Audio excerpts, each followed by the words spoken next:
Now it's time for Toker Talk Radio, the voice of the marijuana nation. What are you people? On dope? Where you can toke. I inhale frequently. Or you can talk. I experimented with marijuana and didn't inhale. Or you can toke and talk. 10 federal criminal penalties for possession of up to 1 ounce of marijuana. While we talk about toke on Toker Talk Radio. So, by the way, when it comes to pot, if you're 40 years old, you live in a log cabin in Oregon, you got 12 giant pot plants in your backyard, have a ball. Live from beautiful Portland, Oregon at Rolla J Studios. Hey, this is great. Just like cannabis. Plus your calls live at 971-533-7111. They're walking on their pants with their cap on backwards, listening to Enema Man and Snoopy Poop Dog. What's to keep somebody from getting all potted up on weed and then getting behind the wheel? Gateway theory doesn't work. It's a reality. Holland, is it real? Don't tease me. We're locking up people that take a couple of puffs of marijuana, and the next thing you know, they got 10 years. And now, here's your host, the guru of ganja graphics, the sultan of sativa statistics, and the worst nightmare of a reefer mad prohibitionist. A polite, perspicacious, productive pothead with a propensity for PowerPoint. Radical Russ Belville.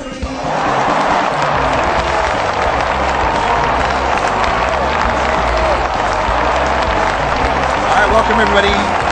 Hour 2, Toker Talk Radio is in effect here live and direct back at Rollatide Studios. Not Rolla J, Rollatide. We got some liners to re-record over the July break. Oh, yes, indeed. I said July break, folks. Next week, no shows. None of them. No night shows, no day shows. I'm sorry. Yeah, we're taking 1 week off, the 4th of July weekend, because we like to take a week off every, 6 months or so. So we're going to put together some new liners, got some new shows that will be appearing in the lineup, new ads, new comedy, all sorts of stuff, but kind of a refresh and reboot for beginning of next week. Not next week, July 1st, but July 8th, I guess it would be. So just to let you know, we'll be on vacation next week. Also, coming up next, we're going to play in its entirety the High Times social media panel that featured Coral Reefer, Stuff Stoners Like, Danny Danko, Bianca Barnhill, Old Hippie, and I forget who else, but I think that was everybody. Anyway, we will get that playing here in just a minute. Also want to remind you, want to thank everybody on the road, in Aspen, Denver, Fort Worth, Scottsdale, Bay Area, Richmond, Alameda, whatever, and, back here. Everybody who's supporting 420 Radio, thank you for doing so. We got a lot of stickers passed out, ran out of 420 Radio stickers, ran out of flyers at the Cup. A lot of people were very positive in reacting to the idea that, wow, there's a 24-hour cannabis community radio station. We managed to hook up with a sponsor out of Cape Cod, Massachusetts, who looks like it's going to fly us out to cover the Boston Freedom Rally, which I believe is 2 days this year, 14th and 15th of September, and I've been invited to speak at the Freedom Rally, so this is really exciting. We'll be heading out for that. We've got Seattle Hemp Fest coming up at the 3rd weekend of August. 2nd weekend of September, we got Portland Hemp Stock. This Saturday, we are doing a special fundraiser for the Southern Oregon 4. You can check that out live Saturday night, 7 p.m. We will be covering that, myself and Herb Thrasher. But for now, we're going to go back to the High Times Medical Cannabis Cup in the Bay Area and the very popular social media panel moderated by High Times' Jen Bernstein.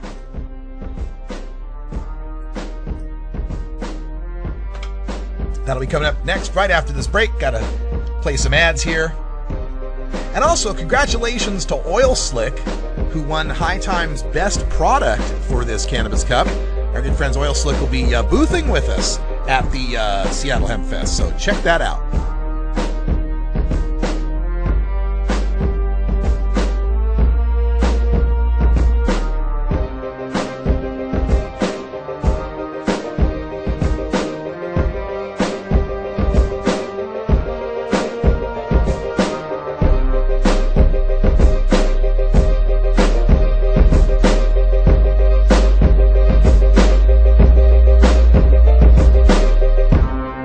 You're tuned into the Russ Belville Show, the voice of the marijuana nation.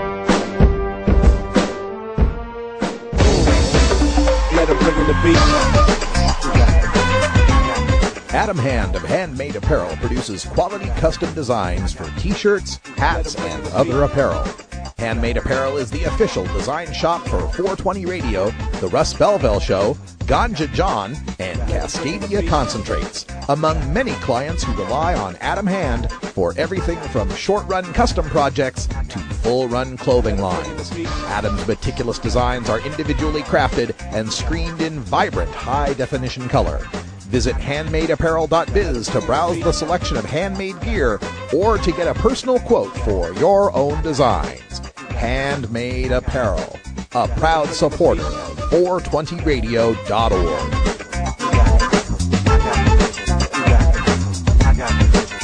Let them bring in the beat.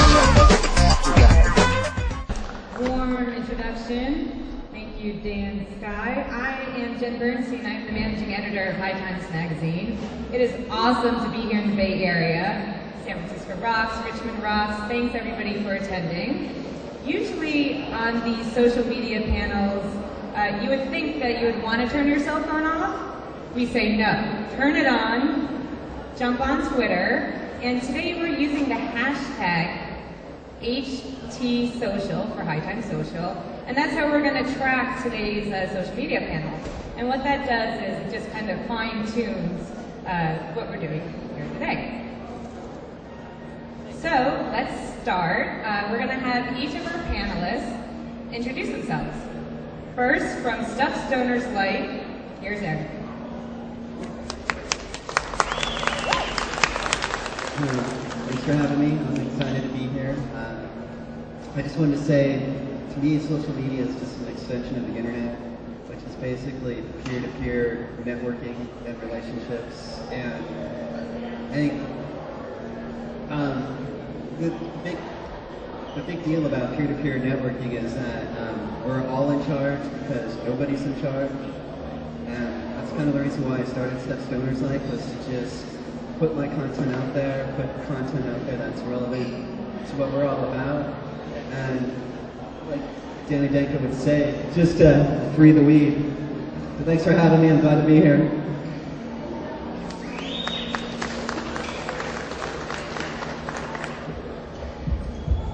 Second on our social media panel today, we have Ms. Bianca Barnhill. Bianca, tell us a little bit about what you do for High Times Magazine. Hi. Well, I am Ms. Barnhill, and I'm a West Coast correspondent for High Times Magazine, and I do the Instagram. So I love taking pictures. Social media plays a big part in this movement and coalition building. Really happy to be a part of the panel today. I am a cancer survivor, and I found cannabis actually post-cancer.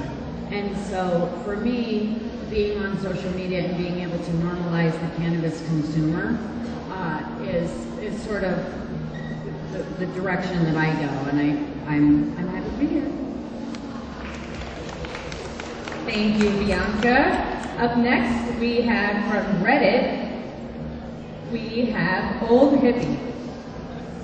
Hi, I hang out on Reddit, which means I'm an ent, which means that's what this means. The ent is the tree creature from Lord of the Rings, and it's very calm. And it's very healthy. It lives a long time, and it's got its act together. So they all call themselves Ents, and the idea is that Ents are not just people who smoke weed. They're people who take their life seriously, and they happen to smoke weed, and they have a good time, and they're not crazy. And they hang out on Reddit. So I'm a moderator on R Saplings and on R Treatables, which they talk. There's this whole thing with trees they call weed trees, and that's where the whole end thing comes from. So treatables are edibles with weed in them, medicated. And I also run my blog beyondproduct.com, and I write for Readus.com. And that's pretty much it for now. Perfect, thank you, Hippie. Next on our social media panel, we have none other than my coworker, Danko, Senior Cultivation Editor for High Times Magazine. Hi, you guys. Thank you very much. I'm usually on the cultivation panel, so it's nice to be on the social media one. My ideas for social media are that for every time you post a picture of a dab that you did or some edible that you ate, do something on the activist side as well. Whether that be encourage your followers to contact their local authorities, contact the White House, but to do something to further the cause as well, because one of the greatest benefits of social media is that we run the show and it's the people's thing. So it's a great way to motivate people to help in order to legalize cannabis for all uses. And so for every frivolous fun thing that you post up there, put something up that's also going to help further our cause. Thank you, Danko. Up next on our social media panel, we have Coral Reefer. Happy Stony Sunday, Coral. Thank you, Jen. Happy Stony Sunday, everyone. My name is Coral. I am from the Bay, so it's very exciting to be here right now for Cannabis Cut.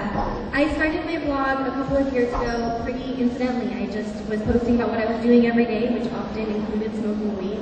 I'd be smoking before I went to work. I'd come home, smoke some weed, and get my chores done, go do my shopping. And I'd be posting on Twitter and Facebook about it, and people were surprised that I kept up the lifestyle and got super high every single day. So I kept posting, and I kept talking about it, and I loved social media because of the community that I found. I thought maybe I was the only one that lived this kind of lifestyle, but I'm not. There are so many other people. And there are so many people that really wish the laws would change, and we don't know how to get involved, and we don't know what to do. So it just takes a friend putting the word out there. Hey, this is a phone number you can call, leave a message saying, I don't agree with this policy. This is your politician. I called yesterday, and you can do it too. And it just has been really empowering to be on social media and realize all of the things that we can really achieve together. So I'm really excited to be here, and happy Sunday. Thank you, everybody, for those nice, brief introductions. Let's just jump right in. And once again, if you're here, please feel free to ask questions directly to our panelists using the hashtag HTSocial for your questions. Let's begin by just talking about some of the new emerging technology and media that's out there. Something that I've recently started doing is Vine. And Vine is 6-second videos that you just use your cell phone for. It's a cool way just to reach out and show somebody what you're doing. I've done some from here and from the office. They're really fun to do. How do you guys combat learning all these new technologies and learning the ins and outs? And how does that relate to cannabis and also its evolution? Old Hippie, I know you were commenting all about dabs and how that technology and evolution has started. So maybe there's a similarity? Well, technology, I mean, I've been a technology guy for a long time, and I'm very comfortable with it, whether it's electronics or weed. And when I first started getting back into weed 3 years ago as a new medical marijuana patient, I just did some quick research on the net and found out all of a sudden there was a new way of smoking weed that wasn't smoking. It was called vaporizing. And the more I read about it, the more I said, wow, more people should know about this. And, I tried it out. It was incredible, and it totally changes your viewpoint. And then I came here yesterday, and I said to my wife, I can't believe it. Here we are at High Times Cannabis Cup in the medicating area. Nobody's smoking weed. They're all doing these dabs from bongs, and I've never seen anything like it. Everybody's just bending over with these torches at 1,200 degrees, and I'm thinking, okay, I'm not judging them for the amount they're smoking or whatever, but somehow there has to be a better way, And anyway, I went home with a dab pen, so I'm trying the new technology, but I'm trying stuff that I think is going to be safer and calmer and more controllable. Because man, those hits. Somebody offered me one. I didn't even want to mess with it because I read about how high they get on it. I can't physically take that one, and that's great for the testing stuff because I only need a little. But so, is this something that you would talk about online at Reddit and pose a question? Yeah. And how would you use Reddit to start talking about either dabs or the new technologies? Well, generally, I'm either going to write a blog post on Beyond Chronic or just write something up, depending on the particular subject. Here, I would probably cross-post it to elder trees, where there's a lot of discussion on a mature level. I might post it to concentrates. I might post it to vaporizing. There may even be one called our dabs, But when you have all these little sub-niches of interest, and they're little communities, and some of them are big communities. Our trees is over 500,000 people at this point.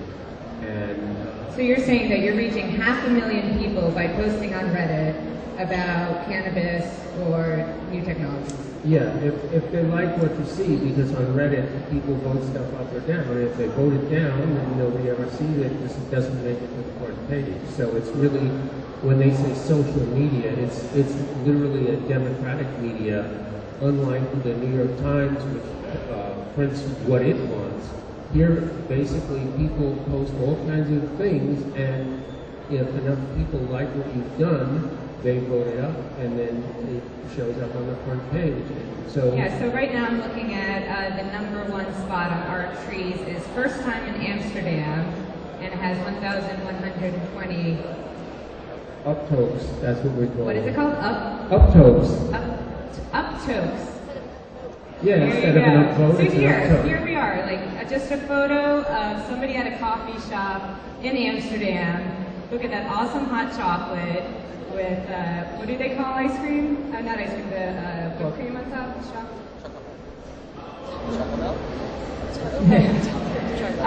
So, and just a bowl and what looks like a nice mug. So, I mean, there you go, 1,120 likes, and that's voted by, democratically, like you. Yeah, and I don't have any extra number of votes because I'm old hippie or because I'm a moderator or because anything, I'm just one of the crowd. Right. And that's it. So this is a microcosm of the whole internet where, individual people get a voice, where before it was only powerful corporations, and that's why I've been really a big fan of the internet the first time I used it, which was a long time ago. That's great. Thanks so much. And that raises another question about, smoking openly in public versus, at home or wherever you choose to do so. But, coming out, so to speak, as a marijuana user, what's that like? Coral, maybe you want to talk about it and how you've used something like this to your advantage. Well, coming out as a marijuana user very publicly is not something that I think everyone can do legally. I think it's not wise for every single person to tell everyone in their lives that they smoke weed every day. But it is important to tell them how they feel about the laws regarding marijuana. So even if you're not ready to take the step saying, I smoke weed, I love it, nothing's wrong with my life because of it, maybe you just have the conversation with your boss or your mom or whoever is important in your life that you think may be against it, and you just ask them, why do you think people should go to jail for smoking weed? Like, do you really think we have the money to cover this anymore? Aren't you sick of the other crimes happening in our town that we could be sending the police to deal with? And just kind of bring up the conversation in that way. In terms of coming out myself as a cannabis user, it was something I felt was really important to me. Once I had been using cannabis regularly in my life, I was only like 16 or 17 years old, and I'd been smoking weed every day for a month, and I thought it was really weird that I smoked every day and nothing happened. My grades didn't plummet instantly, I didn't get in a car accident, and things seemed alright. So I decided to tell my mom about it, and she, was pretty level-headed and just wanted to make sure that things stayed on the course, my grades stayed alright, and I didn't get in a car accident. And so far, so good. But it is something that I was really afraid of the consequences and incredibly relieved by the results. It was so much just tension and anxiety built up about revealing that you love cannabis. And when you really come around and you tell the people in your life that it's important to you, I've just found so much positivity as a result. So I think it's really important to just take those steps, and social media is a great way to do it. You don't have to reveal your face right away. You don't have to reveal your job or anything really that you're not comfortable revealing. And just start slow. Thank you. Dan, would you like to jump in? Sure. I mean, I never had to really come out as a pot user because everyone in my life kind of knows it. But you know, there's like always the occasional grandma or somebody who, you know, might frown upon it. But usually they come around pretty quick. As far as to your first question about the other emerging, you know, social media, Vine, even Instagram, I only recently kind of caught on to Reddit. I'm going to get on it after this panel. But a lot of them make it really easy to link each other so that you can put out a Vine or you can put out an Instagram and have it go on your Twitter or your Facebook. And I think that people are kind of afraid of, you know, oh, another thing. Well, but some of them, they have added value, like Vine has the video, and you can link it to those things. Instagram added video 2 days ago. Instagram added video too. So, but you can link your Instagram to your Twitter and your Facebook, so you don't have to constantly be going on every single site to post something. You can post it once and it can go out to it. The cross-posting or cross-referencing and adding accounts to... Yeah, I mean, the number one thing people talk about social media is it's like a spiral until like all you're doing is just staring at your phone. But there's ways to, you know, incorporate multiple sites together so that you put it out and you're done. You know? Yeah, and that would be good. Like, Eric, do you, for Stuff Stoners, like, also have a neighboring account on Facebook, and do you have different pages, or do you link up with Instagram? Yeah, I mean, I participate in all of them. To handle the blog itself, since it's pretty, it's hosted in the cloud, I pay somebody to help secure it.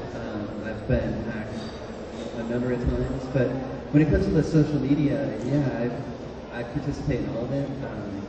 I keep up with it by, I think I heard Coral talking about other social media channels, like she'll learn about Instagram through Twitter, or, you know, Vine through Instagram, same sort of thing. I just keep up with it by, you know, emulating what other people are doing, you know, take some time to see what people are doing on it, figure out what works, and then jump on in. Yeah, I'm not afraid of technology. You know, a question that I have is, how important is it to diversify your content as well? Because I think it's important to reach everybody on all these different channels, if it's Instagram, Twitter, Facebook. But I like to switch it up some. You know, something I post on Facebook is not going to be the same that I post on Twitter, that I post on Instagram. So how are you deciding what content is relevant for the medium? I just wanted to jump in and say that's the beauty of Stuff Stoners Like, because it's not necessarily about weed, it's about anything, and that was why I started it, so I could write about Oreos or marshmallows or Danko or anything I wanted to. So that's great. I think it's time that we start looking at our hashtags, HT Social. 6 minutes ago, we got one from Cloud Vaporizer Pen. What platform have each of you found the most success on, and why? Bianca, would you like to jump in? Yeah, I'll chime in. I love Instagram. I love pictures. My Instagram is linked to my Facebook and my Twitter because I don't go on the other ones regularly. Going back to the diversifying, you know, my whole theme and my blog is living the high life, so it kind of has a double entendre. I'm able to post, you know, sort of personal things, but a majority of my followers are cannabis consumers, so they definitely like to see some of the things that they don't, you know, necessarily see at home, which is cannabis, in different forms and whatnot. But for me, taking photos is authentic to who I am, rather than, you know, I also like to do messaging with my photos, you know. A photo can say a million things, where sometimes you can be more judged, I would say, for your thoughts that's just my personal opinion. I'm a huge Instagram fan. And now that they have video, I was getting into Vine for a minute, but again, the back and forth of all the different things, I just stick to one. And you know, I met somebody outside recently that literally started their own little movement from Instagram alone. So it's a great way to build coalitions and sort of lifestyle brands, because you've got your imaging there, which is messaging in and of itself. You're able to advertise your product with however you see it, and get exposure for it. And you know, the more people like it, the more it spreads. The other thing about Instagram is there's an area of the people that you're following. They can see what you do is like and dislike, and so a lot of times it's sort of like a book club in a weird way, where you know, you can see something that somebody that you like, what they're liking, and then maybe find a new person to follow. So that's my number one. And again, you can link it to all things. So. Hippie, you want to jump in? I like taking pictures too, but I think for that reason I went to Pinterest more than Instagram, because I think Instagram got a reputation in a number of circles as being more of a special effects kind of thing. Because when you see a stereotypical Instagram picture, it's kind of brownish and it looks like it was taken in the 70s and stuff, and people do all this filter stuff, and that, rightly or wrongly, I think that a lot of people associate that with Instagram. And so what I like about Pinterest is the way that they have all the different boards, and people set up different boards on different subjects. And most people who are into cannabis have a cannabis board, but if you're really into cannabis, you'll have a sativa board, and you'll have a flowers board, you'll have a glass board, and stuff like that, and then people will follow what you're doing. And I only got into this recently, and I somehow seem to have found the right bunch of pictures or something, because people keep following me, and I'm not doing anything about it, I'm just putting out pictures, but I guess I'm putting out the right pictures. So I feel really in touch when that happens. Yeah, so that's cool. So that's one of the new mediums that you've embraced would be Pinterest. And old Hippie was saying about how he likes to use the boards on Pinterest to make special categories, so you can actually direct people if you want to see the sativa photos, or so that's really cool. I mean, that's a great way to pick up new followers or new likes. And as Bianca was saying, you know, it's just another medium, but also includes photos, which is something she loves. Dan? Yeah, my biggest success on social media is on Twitter. I think primarily because you can put a link in there, a pretty short link, and you just direct people towards activism things, or you can direct them towards your Instagram or whatever else it might be. And you're not limited, like Facebook limits you to like 5,000 friends or whatever. Twitter, it's like whoever wants to follow you. And you know, the other cool thing is, like, if you're looking to follow somebody, you can look at their profile. I mean, if they have 80,000 tweets and 10 followers, you're probably not going to follow them, you know, realistically, unless they're really great tweeters. But, you know, you can take a look at them, you can decide, you can look through their tweets, you know, at least the more recent ones, and decide, like, okay, this is somebody worth following, they've got some interesting stuff to say. It's not just, you know, what meals they ate, it's like something else of value and substance. And, you know, and if a celebrity, let's say like a Currency or a Kid Cudi or whoever, might tweet you just to say, hey, what's up, bro? Suddenly like 300 people or 500 people become your followers. So that it does happen once in a while, but you know, you can't be a pest, and you can't like go overboard. I think that's important too.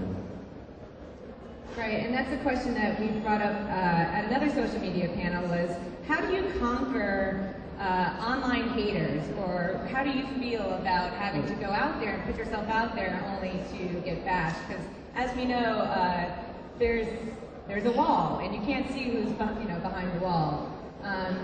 Danny, have you had to deal with haters online? Yeah, and honestly, I love my haters.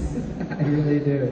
If I go to a YouTube video and there's no comments, that's like a bum out, you know. But if there's like 100 comments, everyone's like, who's this idiot? I love it. I'm happy. Because at least they watched it and they took the time to comment on it. So I don't view them even as like favorable or unfavorable, just the more the merrier. I'll say something to that. I said something at our panel in Denver about that we fight for our medicine and we don't have, time to be basically, fighting with people online about, their issues of why they dislike you. But I feel like in this movement, there's a lot of separation in a lot of people. If you're watching a video or you're following someone that is trying to pay the movement forward, I think it's kind of a disgrace to be trying to argue with them about who's got more followers and who's making it, because hate is really a derivative of jealousy, and that's a disease, and I hope people with it get better. But I feel like if you're taking the time to pay attention to people that are in the cannabis movement and you're putting hatred out there, it's just negative. We should be all building a coalition together to pay it forward. It doesn't look good for the movement. It doesn't. It brings nothing to the table that is a positive. You know what I mean? Yeah. I think I'd just like to say that I recommend Indicas for haters, to deal with them, because that mellows you out and calms you down, and then you can just look at them and say, okay, you have a problem, and it's not me, and it's not my problem. You have a problem, have a nice day, goodbye. We should all embrace that. Thank you. One love. Sometimes I like to keep in mind that I didn't create whatever the content is that they clearly hate. I didn't make it for them. I made it for people that like it and want to see it, and I made it for myself and my friends. So if someone's like, you did this wrong and I hate this about it and you're stupid, I'm like, that's cool, that's fine. It's not for you then, just go away and move on. So there is definitely a lot of negative feedback online, and I think any one of us that has had an online presence has had to deal with, I'd say, more than a fair amount of it. But it's something that I think you develop a thick skin for if you're going to be on social media and you want to present a brand, present a personality or yourself. You need to be ready for some sort of negative feedback and to just brush it off and move on. Yeah, I think that's great. I mean, we're talking about the negative side, but I think there is an extremely big positive side about building an online community and having fans and followers and people who do love you.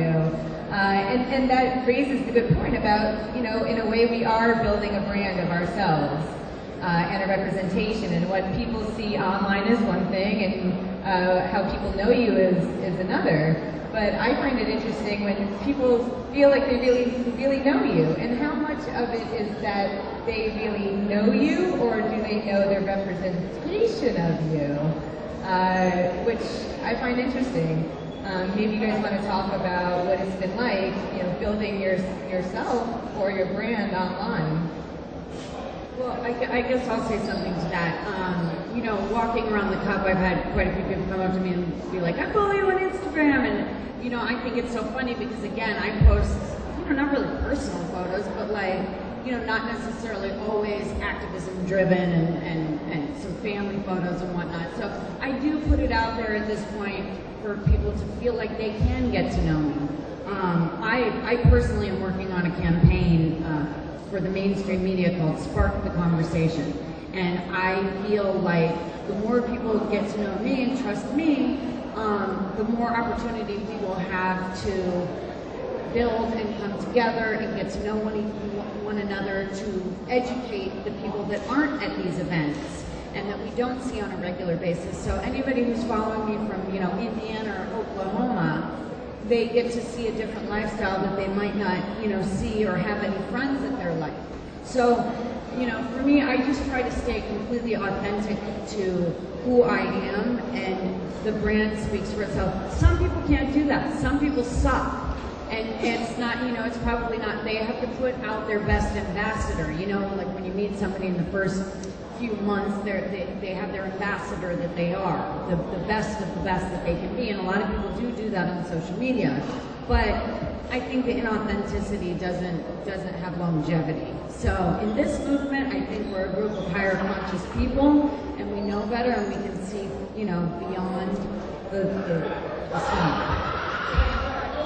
Awesome, that's great. Let's go back and check in on Twitter using the hashtag HTSocial. That dude has a great run. Okay, Step Stoners in place. Hi, you're here. That's good. Shout out to the 420 nurses. We hit F Cloud Vaporizer Pen.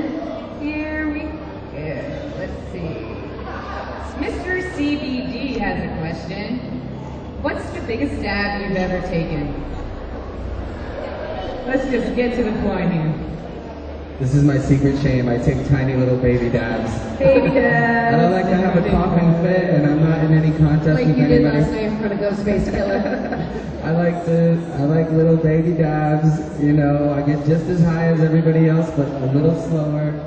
Same with joints. I prefer joints to bong hits because I can sip on it instead of guzzling. But that's just me. I tend to think when you get into measuring them, you've gone wrong somewhere. When you're like weighing pre-dab, I'm not so sure about it. Biggest dab I've ever taken, I would say it was probably like a third of a gram or a fourth of a gram just on visual representation, but it was good and it was very recently and I enjoyed it. Well, we know old hippies not into the dabbing. I don't dab. Thanks to Step Stoners, I've had people seek me out and hit me up with some dabs. I didn't measure, but I got really high. Nice. All right, here we have from Alexander the Great. Marijuana, then edibles, then concentrates. What's next for the marijuana industry?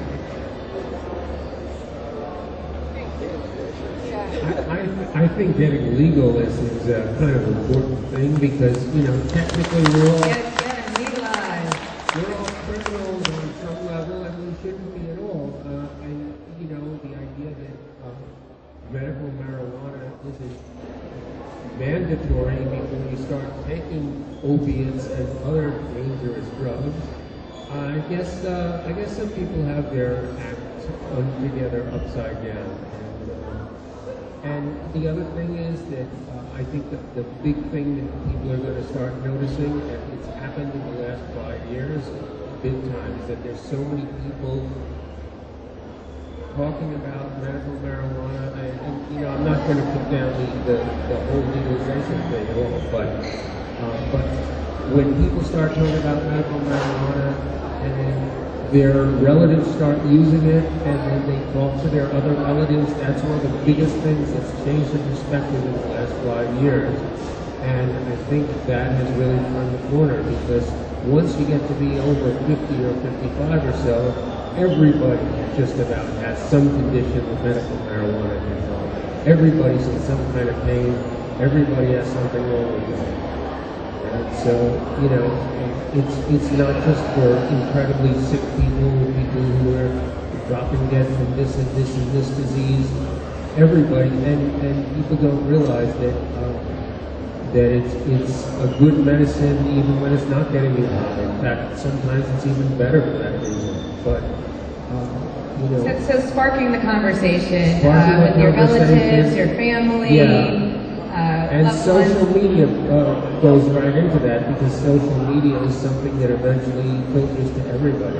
Right. It's new. It's emerging. It starts the conversation.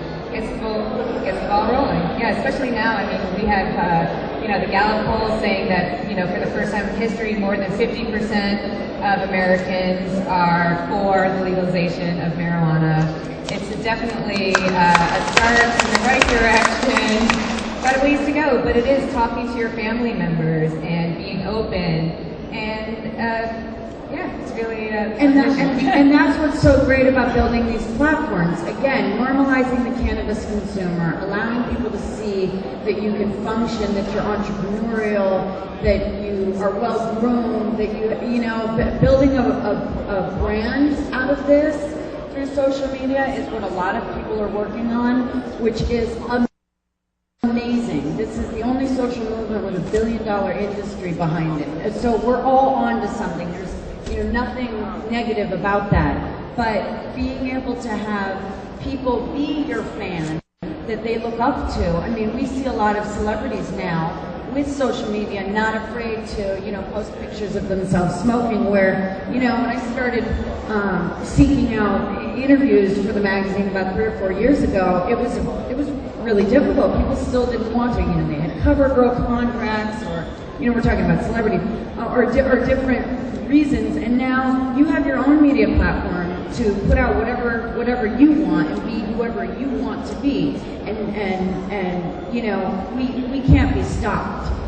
So it's really taking advantage of that and being the best that you can be to the people around you to create friends, even more than followers, friends. I've met, like I said, a lot of people this weekend came up to me and said, I follow you on Instagram, and I consider them friends. We're friendly now, and I think that that's really important for the social media aspect to pay it forward. So I think we have about 10 minutes left. Is that right, Mike D? All right, cool. So we have another question here. Thank you, Bianca. That was great. You're welcome, Jen. Thank you. So next we have from Street Kush. That's at Street Kush 420. Are you worried some of the online content will steer away from the cannabis movement, like nudity or poor quality BHO, for an example? That's awesome. I love diversity, so I just don't think that everyone has to be the same, and I definitely get that concern a lot because I enjoy taking pictures that I find interesting and somewhat provoking in some way. I want to make you look twice, basically. And there's definitely a lot of feedback that I'm doing it wrong for the cannabis community, or that I'm not doing it right for the medical marijuana community in particular. And I just embrace all of that, and I think the more diverse we can represent our community and still show the numbers behind it and the power behind it, the better. We aren't all the same. We don't all want to look the same or present ourselves the same or create the same content, and we still all want legalization. We still want safe access for cannabis. Even this panel alone, if you look at all of us, we're completely different, the way we look, the way, our interests, but we all, you're right, have the same exact agenda and mission. As far as pictures of bad dabs and things like that, I think it's a good thing, because I think it's going to open people's eyes and so that they can see what's good and bad, because they're going to see the comments. Recently, somebody posted a picture of themselves blasting oil inside with a television set in the background that was on it. And I mean, this guy got shamed right off of Instagram. So many comments, so many shares, so many pictures. The guy, and it's a good thing because we probably saved his life because he was doing a very dangerous thing, Yeah, and he posted it thinking, oh, check me out, making some oil, and everybody else responded, hey dude, you're about to blow yourself up. So that is a great thing, and I think so on that side. And then as far as the nudity, I can't comment on that. I think we have to mix nudity and BHO.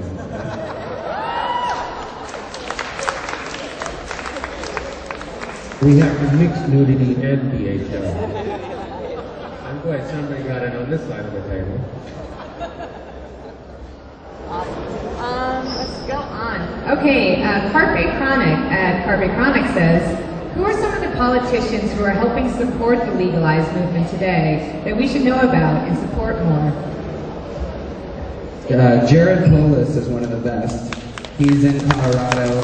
He actually sat down and took the DEA, the head of the DEA, Michelle Leonard, and just skewered her on C-SPAN in front of a huge crowd, which was amazing. Really asked her difficult questions, made her look really stupid. She was basically, she wouldn't even admit that marijuana was safer than heroin in front of him. And this is the head of the DEA, so he really put her on the spot. So I would say Jared Polis. If Barney Frank were still around in Massachusetts, he's great. But there's a bunch of them, and they're bipartisan too. So, primarily Democrats, but Green Party, there's a few Republicans, there's certainly libertarians on our side. So, we're not turning anybody away. We want them to help us. But I would say Jared Polis, on a federal level, he took the feds to task and, put himself on the line for that. And so I would say him for sure.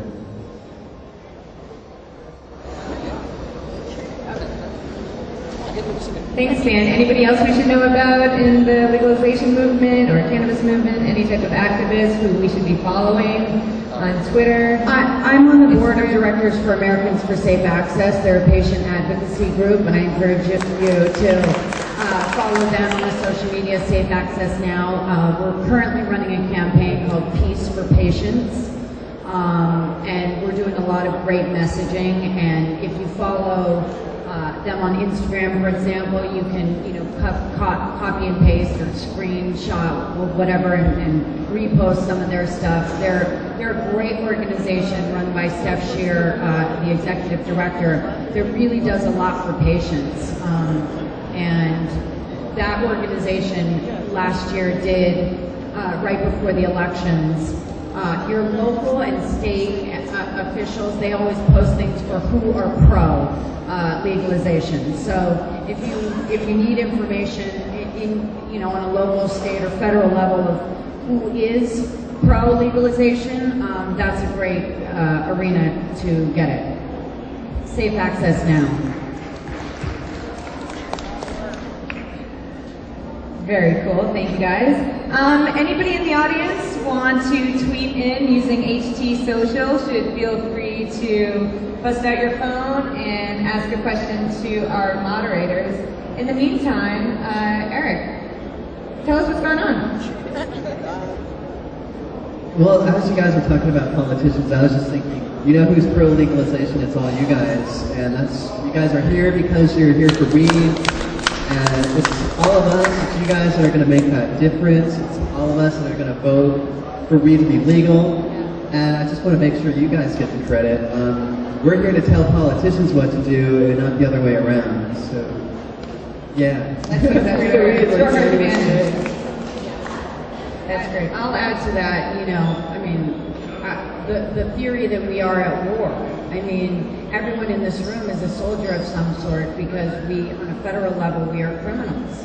And so the social media, for us and media in general, again, like old Hippie was saying, they used to be able to put out what they want, big corporations put out what they wanted to put out. So messaging is super important to create coalitions to pay it forward. Your messaging, there's statistics, there's facts, there's so many different things that are so bogus as to why this drug war needs to come to an end and why this plant needs to become legal, and we all know that. So we need to keep putting that information out there more and more and more on a creative standpoint, if it's just point blank, on the tweetgram or however you do it.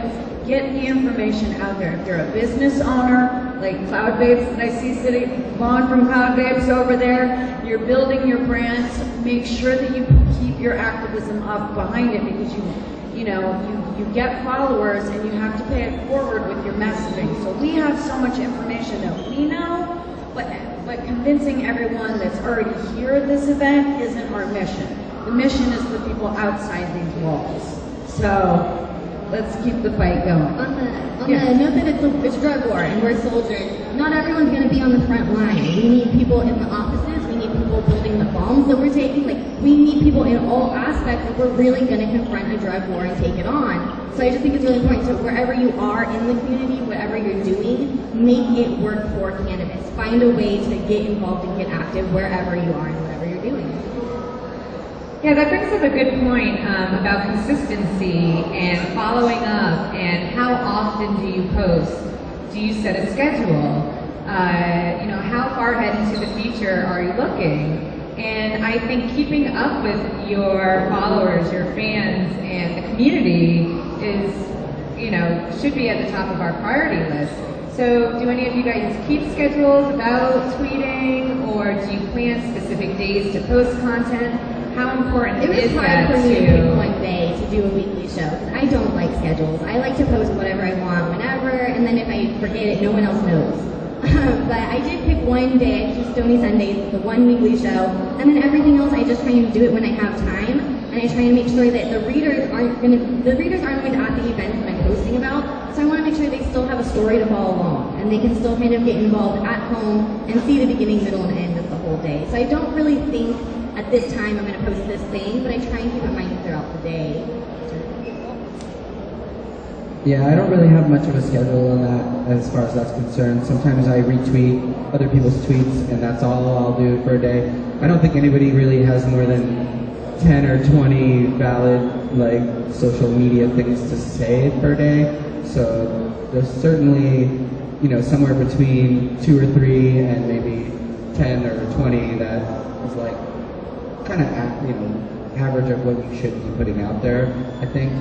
But if you have one big huge day where you post more than that, and then you have another day where that's my biggest problem. Sometimes it's like you're having so much fun you can't even go to social media to express it because it's like I'm still in the moment, I'm enjoying this, so I'll take a picture, I'll save it for later, and I'll post it the next day or something. It's not always instant. Using hashtag lategram?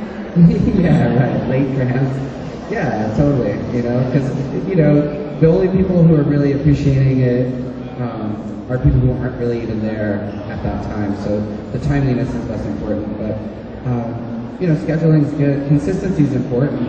Especially if you have a podcast or a website or something, you really should put at least something new on it per day or per week or whatever your scheduling might be. Personally, I'm glad when I can get up in early afternoon and go to sleep and not have problems.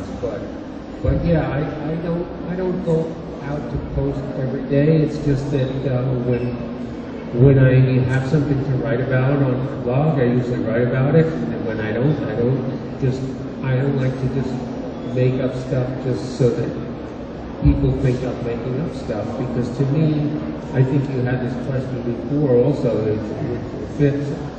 The most important thing online is, okay, I decided I have to be anonymous, okay, so I use the word Hippie, but because of that, I feel like I have to tell everybody exactly the whole truth. So if I do something embarrassing, I tell them that. If I get too high to do something, I'll tell them that, and I'll tell them the lessons I learned. If I had a medical emergency, I'll tell them that. And because I'm sharing all this stuff, I don't necessarily want anybody in my real life to know about it, But I think the people who are reading the stuff that I'm writing deserve nothing but the most honesty that I can provide, because they don't know me. And if I start just making stuff up, then I'm writing fiction, and I may as well write bestseller fiction about sex, because that's what people want. But you heard it here first. Old Hippie about to write about sex. But my point is, if you're writing about this stuff, because there's no really good place for doctors or anything to be. They can't do studies most of the time. They have to go on what they call anecdotal evidence, and an anecdote to them is basically a story that somebody's had. It's an actual experience. And some people put it down because, well, it's just anecdotal evidence. And that means to me it actually happened to a real person. So those are all important things when you can't do testing on humans for ethical or legal reasons. So you have to go on people's stories. So I try to make sure that I tell the most accurate story I can, because again, other people are depending on the dosages that we use and that we publish to do safe things, because the biggest problem I've seen with people is they tend to use too much medicine, and then they can't get up in the morning, or they can't do this, or they can't do that, and that's not normal. That's getting high is okay, but when you want to, but you can be medicated without being blitzed, and that's what I try to teach people. I don't have any rhyme or reason to my posts. When I'm having fun and doing something that looks interesting, I post, which is a lot of my life. But the one thing that I do consciously try to do is one piece of messaging a day. One piece of information about whatever it is, a movement, a plan, an event where you can find more information, something, like I said, about safe access. That's the only conscious thing that I try to put out into the universe on a daily basis. I tweeted at least 3 times since I sat down here, so I don't plan that stuff. If I had more time, I'd probably write a lot more, tweet a lot more, but yeah, it's just basically based on my schedule. But I know consistency is key. You know, having a schedule would be great. It'd be awesome if Danny had a schedule I could check, listen to his shit every week. But I mean, people have lives, and this is something that accommodates their life. Calling out Danny Danko. Free Weed with Danny Danko is a wonderful podcast offered on High Times. Danny Danko. I should mention they want me to sign books at the booth after this, so I'll be at the High Times booth signing my strain book after this. Yes. How's that for self-promo? This is one way social media has increased Danny Danko's ego. I love it. Well deservingly. So thank you guys. Do we have any final questions? With technology, things, can come to a screeching halt, like if your pages don't load. So technology does have its ups and downs. It's been nothing but up being here with you guys. Thank you so much for coming out and checking out the social media panel and the High Times, San Francisco Medical Cannabis Cup. You guys have been a lovely audience. And any parting words of wisdom about social media and cannabis activism? Nugs and hugs, that's all I have to say. Nugs and hugs. I'm at Danny Danko on pretty much all the different things, and check it out. Sometimes I tweet, sometimes I don't. Sometimes they're good, sometimes they're not. But I definitely try to get the activism stuff in there. It's important to at least have some sort of cause behind all of this, like Twittering and Facebooking and everything else. If they're going to monitor us, at least let them know how we feel. Please stay high and have a great Sunday, everyone.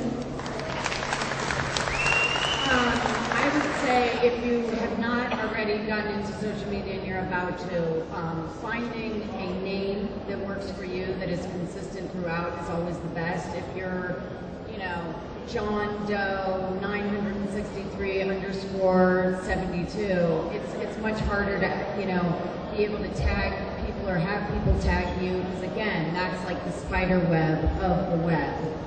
That is really good to gain followers and get your message out there. So that was something that I didn't mention earlier that I wanted to add in, but pay it forward. This is one of the most important movements of our lifetime. Like I said, we are all soldiers, and we are at the forefront of it because we're even here today. So one love, create peace, and the world will be a better place.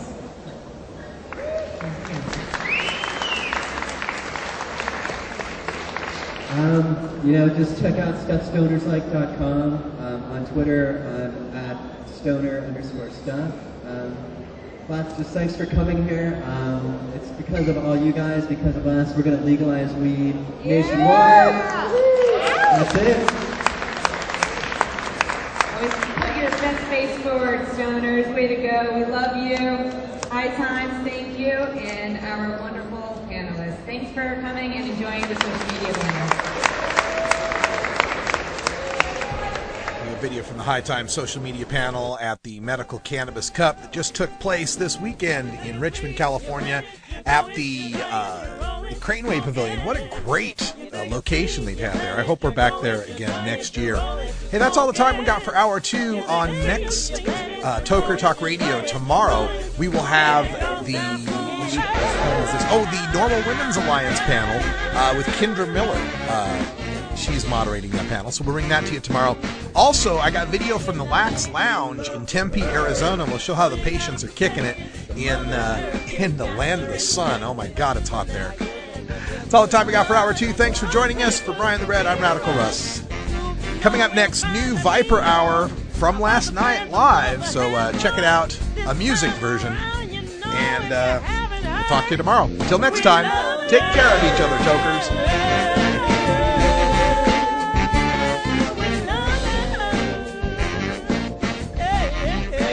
This is the Russ Belville Show. The Russ Belville Show is blogging and podcasting daily at RadicalRuss.com. You take a seed, you plant it, you grow it, you dry it, you roll it, you smoke it. You take a seed, you plant it, you grow it, you dry it, you roll it, you smoke it.